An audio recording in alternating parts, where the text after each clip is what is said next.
In a quiet suburban neighborhood where the streets were lined with neatly trimmed hedges and colorful flower beds, life moved at a predictable pace.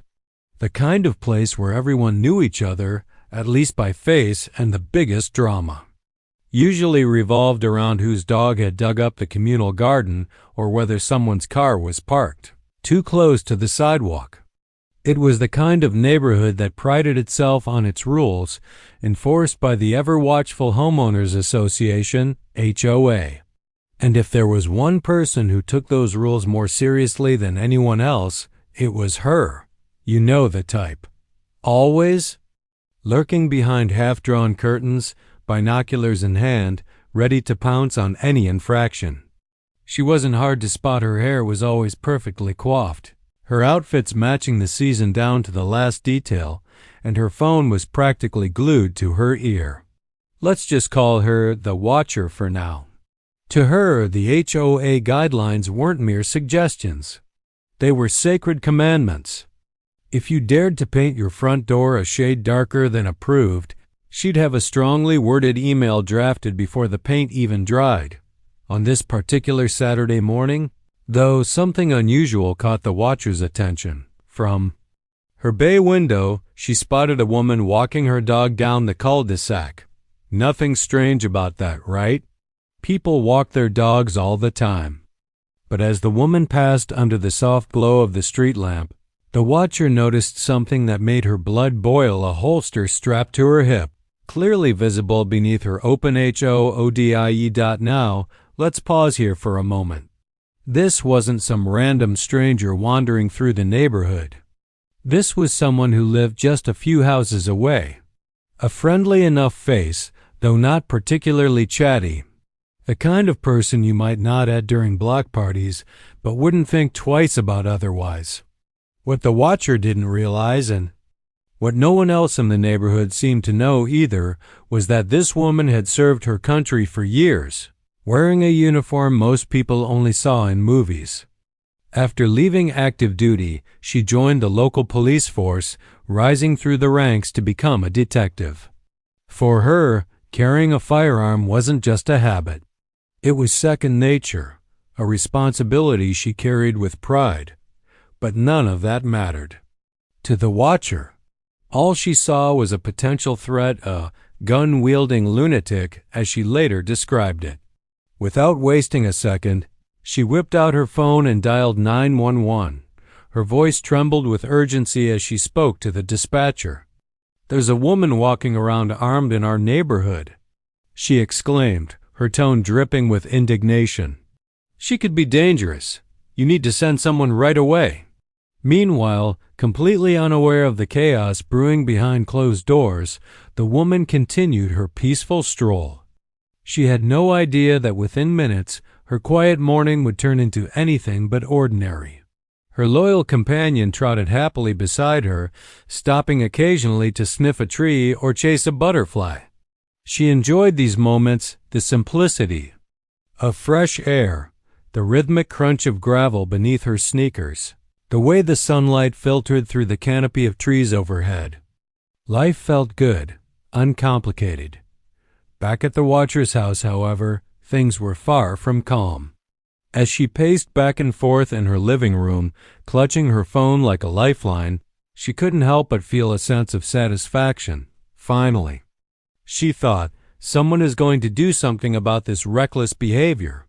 In her mind, she was protecting the neighborhood, upholding the values that kept it safe and orderly. Never mind that she didn't actually know the woman or why she might be carrying a gun. Facts were irrelevant when you were on a mission. As fate would have it, the sound of sirens shattered the tranquility of the morning air. 2 patrol cars sped down the street, their blue lights flashing ominously. Neighbors peeked out of windows, curious about what could possibly warrant such a response. Some stepped outside, shielding their eyes from the sun as they tried to figure out what was happening. Kids paused mid-game, basketballs forgotten on driveways.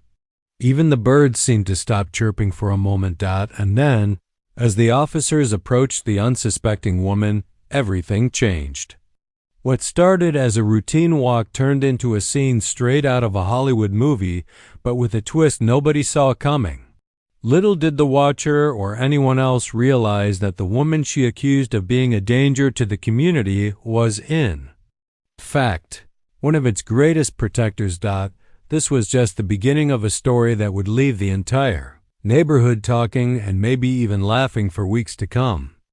The sound of screeching tires and flashing blue lights shattered the calm of the neighborhood. 2 patrol cars pulled up near the small park where the woman was taking a break, letting her dog sniff around a tree. The sudden arrival of law enforcement. Turned heads, neighbors peeked through curtains, kids stopped playing, and whispers began to spread like wildfire. What was happening? Who had done something wrong? Everyone wanted answers, but no one had a clue. For the woman, the commotion came as a complete surprise. She hadn't heard the sirens over the rustling leaves and distant chirping of birds. But when she turned to see 2 officers stepping out of their vehicles, hands hovering near their holsters, her instincts kicked in immediately. Years of training took over. She stood tall, her body language calm but alert. Her dog, sensing her change in demeanor, sat obediently by her side. His ears perked up. One officer approached cautiously, his voice firm but measured. "Ma'am, we received a report about someone carrying a weapon in this area. Can you explain what's going on?" he asked, his eyes scanning the scene. Without missing a beat, the woman raised her hands slightly, palms open, a universal gesture of cooperation. She didn't want to make any sudden movements that could escalate the situation. "Of course," she replied, her tone steady and composed. Slowly, she reached into her pocket, not for anything threatening, but to pull out her badge and identification card. Holding them up clearly, she added, "Detective with the City Police Department. I'm off duty, but I always carry as part of protocol." The moment hung in the air like a suspended breath. For a split second, there was silence, then everything shifted. The officers exchanged glances, their expressions softening as they processed the information. One of them straightened up, his posture changing from cautious to respectful. "Detective," he said, offering a crisp salute. "Our apologies for the misunderstanding. We didn't mean to interrupt your morning." The tension melted away almost instantly. The other officer nodded in agreement, stepping back slightly to give her space. It was clear now that this wasn't some reckless civilian breaking the rules. It was one of their own. Someone who put her life on the line every day to keep people safe. The irony of the situation wasn't lost on anyone present, but just as the dust seemed to settle, another figure burst onto the scene. Enter the watcher, the self-appointed guardian of the HOA guidelines. Clutching her phone like it was a lifeline, she stormed toward the group, her face flushed with indignation. "What is going on here?" she demanded, glaring at both the officers and the woman. "I called because there's a gun-wielding lunatic wandering our streets." Her dramatic entrance drew stares from the growing crowd of onlookers. Some looked amused, others confused, and a few downright embarrassed. The woman, however, remained unfazed. With a raised eyebrow and a hint of dry humor, she greeted her accuser. "Hi," she said coolly. "Funny seeing you here. Did you happen to notice the badges these gentlemen are wearing? Or maybe mine?" The watcher faltered for a moment, caught off guard by the calm confidence in the detective's voice. But she quickly recovered, refusing to back down. "That doesn't matter," she snapped, pointing an accusatory finger. "Guns don't belong in residential areas. It's against HOA regulations." At this point, one of the officers stepped forward, trying to defuse the situation before it spiraled further out of control. "Ma'am," he said gently, addressing the watcher, "this isn't an HOA issue. Detective, last name, has every legal right to carry a firearm. This is standard procedure for law enforcement professionals, even when they're off duty." The watcher crossed her arms tightly, her lips pressed into a thin line. She wasn't ready to admit defeat, not yet. "Well, I still think it's inappropriate," she huffed, raising her voice so everyone within earshot could hear. "Someone should do something about this." Her words echoed awkwardly in the quiet morning air. Neighbors exchanged glances, some rolling their eyes while others suppressed smiles. A few brave souls whispered audibly enough for her to overhear. "Maybe she should have checked first?" Or, "Seems like the real problem here is calling 911 over nothing." Even the officers struggled to hide their amusement, though they maintained professional composure. As the confrontation unfolded, the detective kept her cool, choosing not to engage in a shouting match. Instead, she addressed the watcher directly, her tone polite but firm. "Look, I understand concerns about firearms can be valid, especially if people aren't familiar with them. But instead of jumping to conclusions or calling the cops on your neighbors, maybe try having a conversation first. Trust me, it saves everyone a lot of trouble." Her words carried weight, not just because of her authority, but because they made perfect sense. Conversations often resolved misunderstandings faster than accusations ever could. Still, the watcher wasn't convinced. She muttered under her breath, shooting daggers with her eyes, but eventually retreated to her house. Slamming the door behind her. With the immediate drama over, the officers wrapped things up quickly. They apologized again to the detective, thanked her for her understanding, and reassured her that they'd handle any follow-up with dispatch. As they drove away, the crowd began to disperse, though not without lingering commentary. Parents pulled their kids aside to explain what had happened, while teens filmed videos for social media.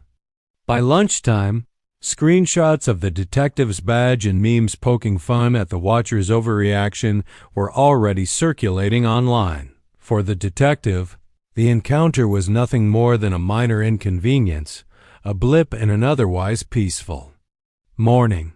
She clipped the leash back onto her dog's collar and resumed her walk, unfazed by the attention. To her, this was just another reminder of how important it was to stay calm and composed, even in absurd situations. Life moved on, as it always did, but for the watcher, the story was far from over. Her attempt to enforce order had backfired spectacularly, leaving her reputation bruised and her credibility questioned. And as the days passed, the incident only grew bigger in the minds of the community. Block parties buzzed with laughter, group chats filled with jokes, and local news outlets picked up the tale, dubbing it "the day HOA Karen met her match."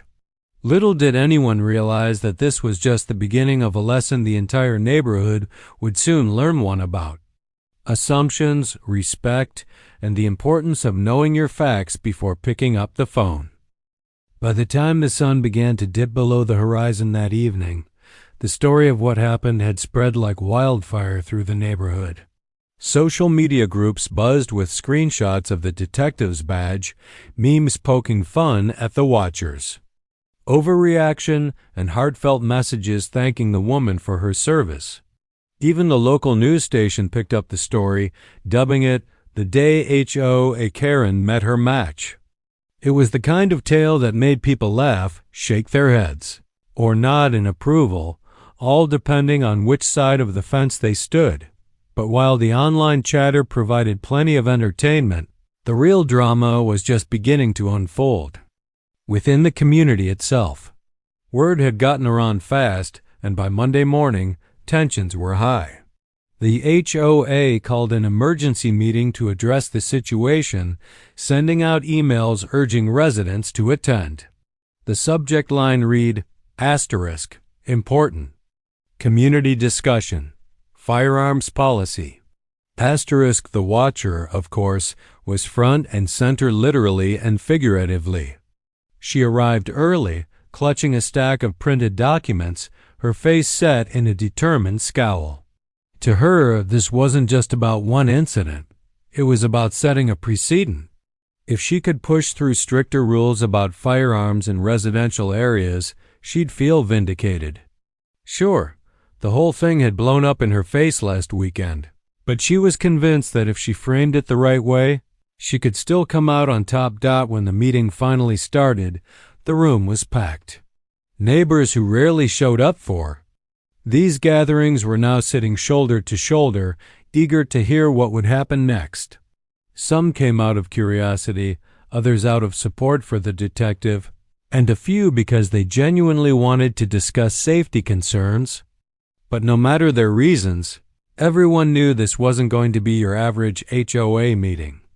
The president of the HOA, a soft-spoken man named Greg, kicked things off with a nervous smile.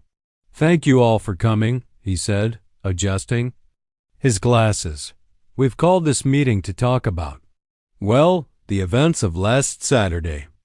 I think we can all agree it's been a topic of conversation lately, and we want to make sure everyone feels safe and heard."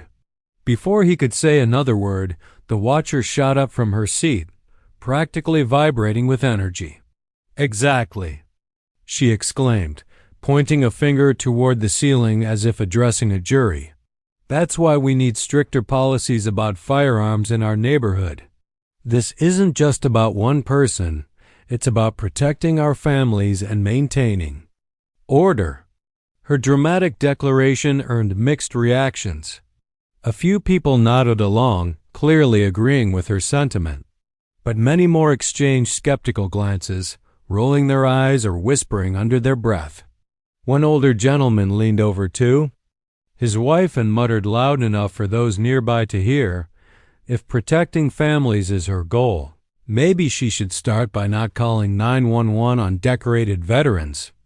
The comment drew a ripple of laughter, cutting through the tension in the room.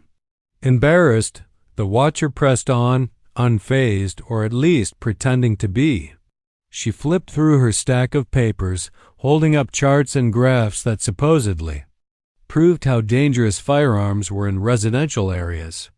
"Look at these statistics," she declared, slamming one particularly colorful graph onto the table. "This shows that having guns in neighborhoods increases risk. We need rules to keep everyone safe."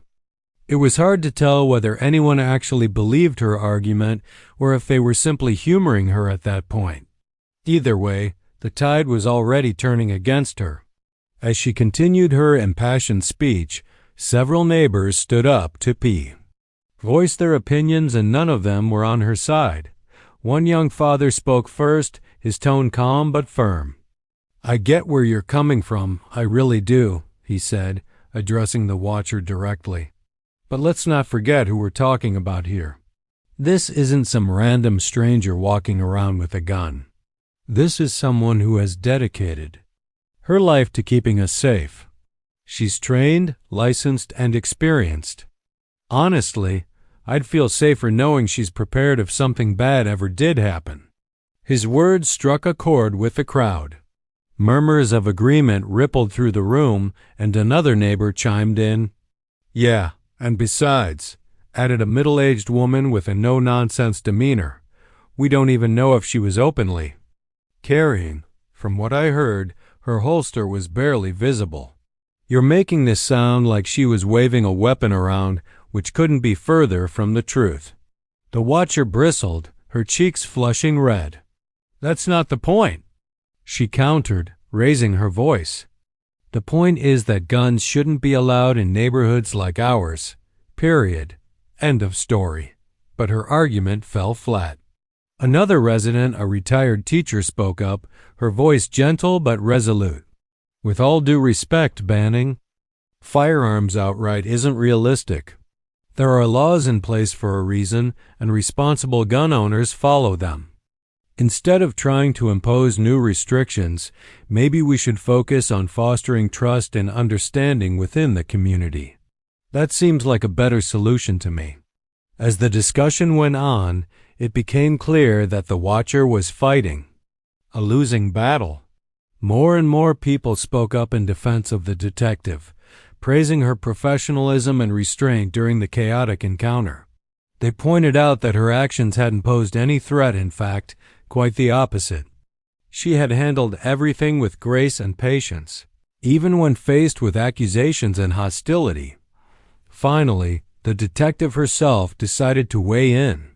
She hadn't planned to attend the meeting, preferring to stay out of the spotlight, but few neighbors had convinced her it was important to share her perspective.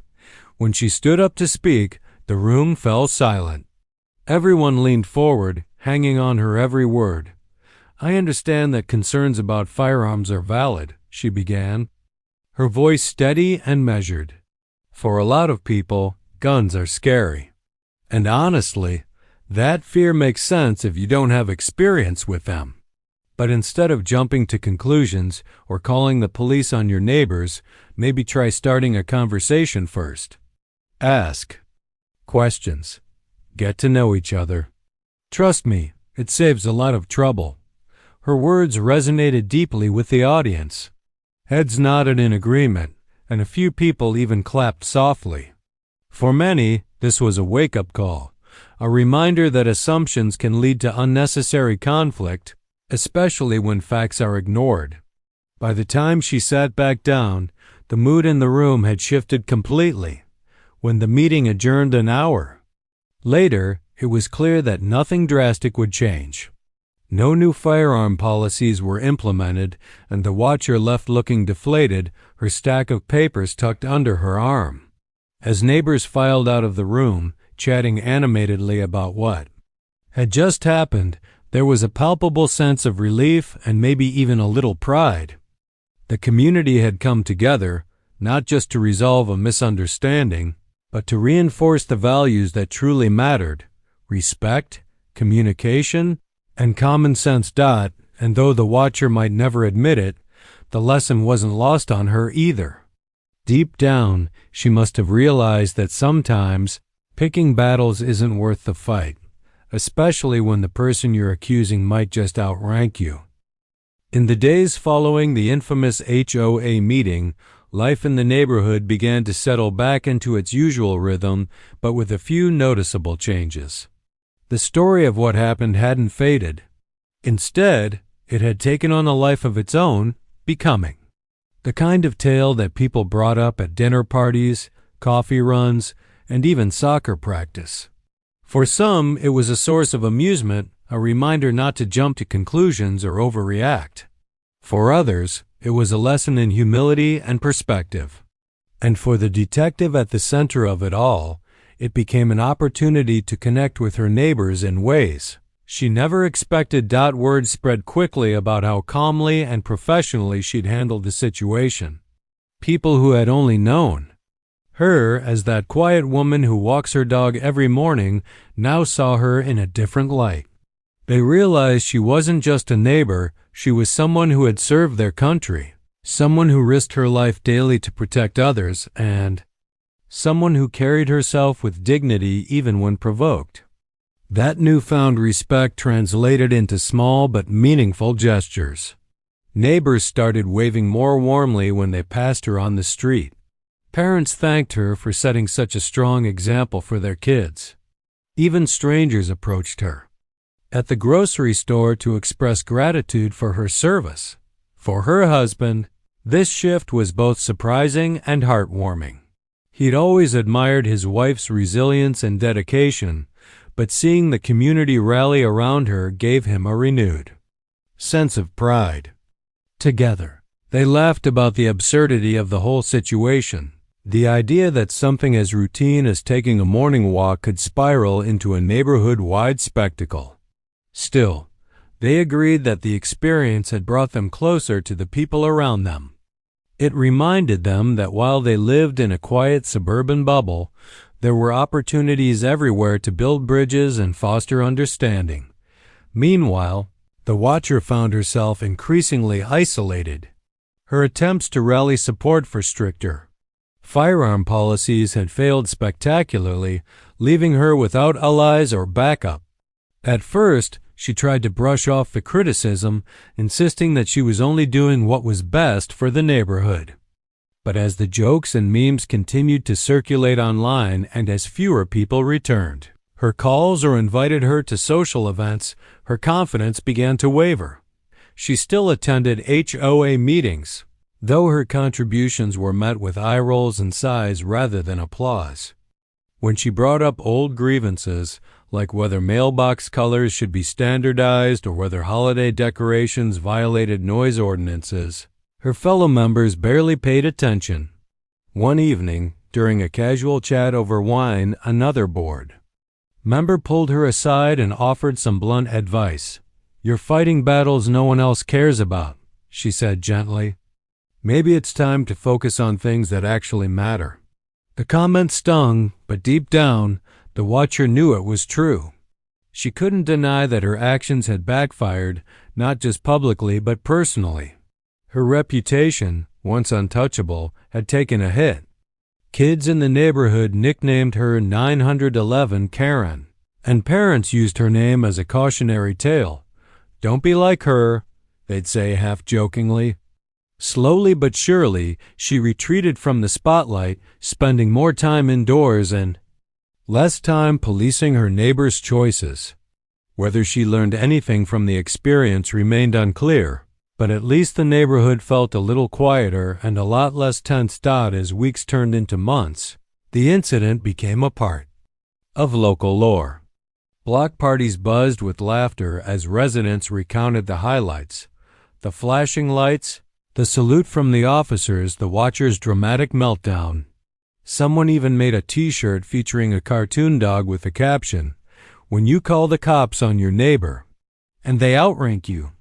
It sold out within days, with proceeds donated to a veterans charity chosen by the detective herself. But beyond the humor and lighthearted ribbing, the story left a lasting impact on the community. Conversations about safety, responsibility, and mutual respect became more common. Neighbors organized informal meet and greets to introduce themselves and share their backgrounds, a way to break down barriers and dispel assumptions before they turned into conflicts. Some even formed a neighborhood watch program, inviting the detective to lead training sessions on basic self-defense and emergency preparedness. Her involvement in these initiatives helped humanize her further. People learned that despite her tough exterior, she was warm, approachable, and genuinely cared about helping others. She shared stories from her time in the military and on the police force, offering insights that many hadn't considered before.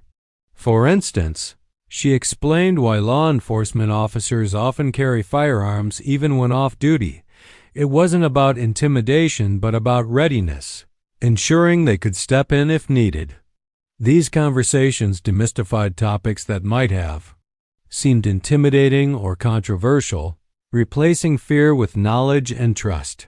For the detective and her husband, the experience reinforced the importance of staying grounded. They appreciated the newfound camaraderie with their neighbors, but remained focused on living peacefully and responsibly within the community. Their home continued to be a sanctuary, a place where they could unwind after long days and enjoy simple pleasures like cooking together or watching movies. Life went on, unchanged yet enriched by the connections they'd forged. Looking back, the entire ordeal served as a reminder of how fragile and precious harmony can be. A single moment of misunderstanding, one phone call, one accusation had nearly fractured the neighborhood's sense of unity. Yet through patience, dialogue, and a healthy dose of humor, the community had come together stronger than ever. And so, the story of the woman who walked her dog while wearing a holster became more than just a funny anecdote.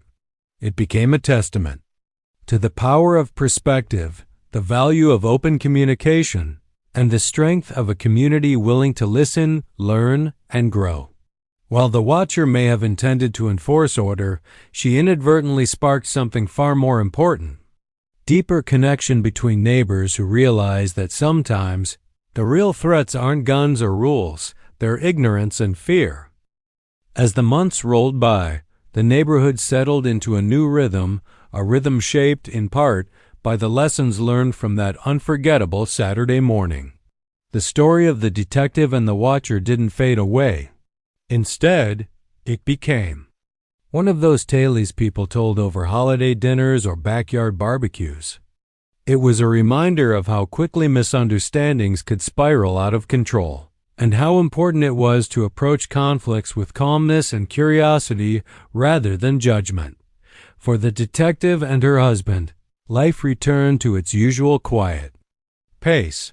Morning walks with their dog became routine again, though now they came with friendly waves and smiles from neighbors who had once been strangers. Kids would sometimes run up to pet the dog, giggling as he wagged his tail furiously. Parents stood nearby, chatting casually about work, school, or weekend plans. These small moments might have seemed insignificant, but they added up to something meaningful, a stronger sense of community. The couple embraced these changes without letting them go to their heads. They knew the attention wasn't about them. Personally, it was about what the situation represented. People admired the detective not just because of her badge or her service record, but because of how she handled herself during a tense and awkward encounter. Her composure, patience, and willingness to explain things calmly left a lasting impression on everyone involved. Even those who weren't directly affected by the incident felt inspired to adopt a similar mindset in their own lives. But while the detective's reputation soared, the watcher's influence dwindled. She still lived in the same house, still peered out her window, and still occasionally voiced complaints at HOA meetings, but her words carried far less weight than before. Neighbors tolerated her quirks, but they no longer took her seriously. When she tried to rally support for minor infractions like someone parking slightly crooked or hanging a wind chime too low, most people shrugged it off. Let it slide became the unofficial motto whenever she brought up an issue. Over time, the watcher seemed to retreat into herself. Her crusades against perceived violations grew quieter, almost hesitant, as if she feared another public embarrassment. Whether she truly reflected on her actions remained unclear, but there were subtle signs that she was softening. One day, she surprised everyone by bringing baked goods to the annual block party, a gesture so unexpected that it sparked whispers among the crowd. Was this her way of making amends? Or was she simply trying to rebuild bridges after burning them down? Whatever her motives, the gesture worked at least partially. While some neighbors accepted her cookies with polite smiles, others gave her a wide berth, unsure of how to interact with her. But even this lukewarm reception was progress compared to the icy silence she'd faced in the weeks following the incident. Slowly, she began to reintegrate into the community, not as its self-appointed enforcer, but as just another resident trying to find her place. The HOA itself underwent a transformation as well. The drama surrounding the firearm policy debate prompted leaders to rethink their priorities. Instead of nitpicking over trivial rules, they focused on initiatives that actually mattered, organizing neighborhood cleanup days, hosting family-friendly events, and encouraging residents to get to know each other better. One popular idea was creating a community bulletin board where people could post updates, share resources, or offer help.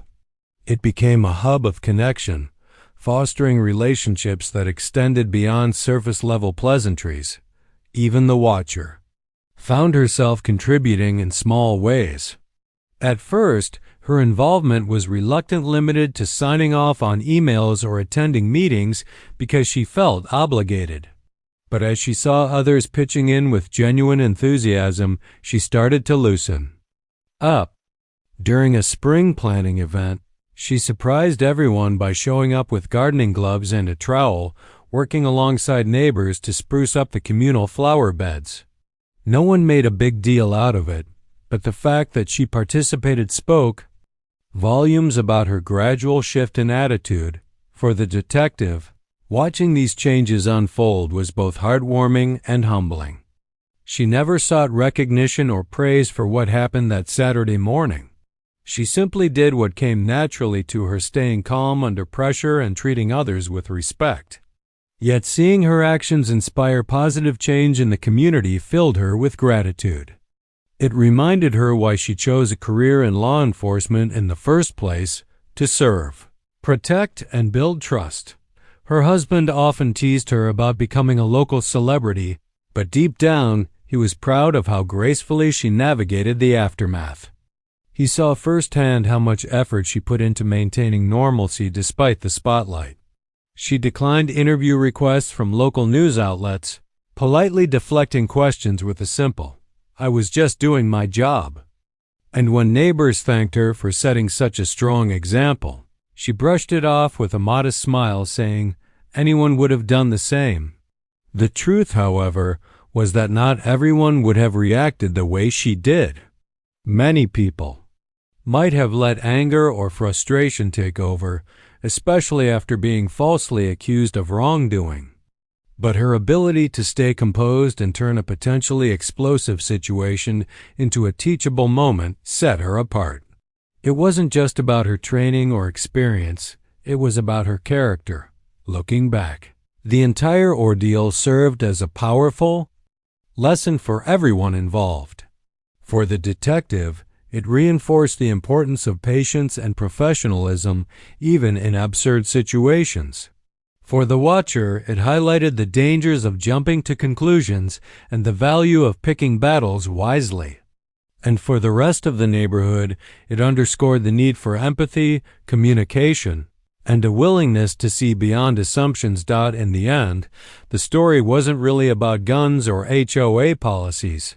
It was about people, about how misunderstandings can bring out the best or worst in us, depending on how we choose to respond, about how a single moment can challenge perceptions, spark growth, and strengthen bonds, and about how humor, humility, and humanity can transform conflict into connection. So, as the seasons changed and the neighborhood continued to evolve, one thing remained clear: life is unpredictable, and sometimes the most ordinary moments become extraordinary.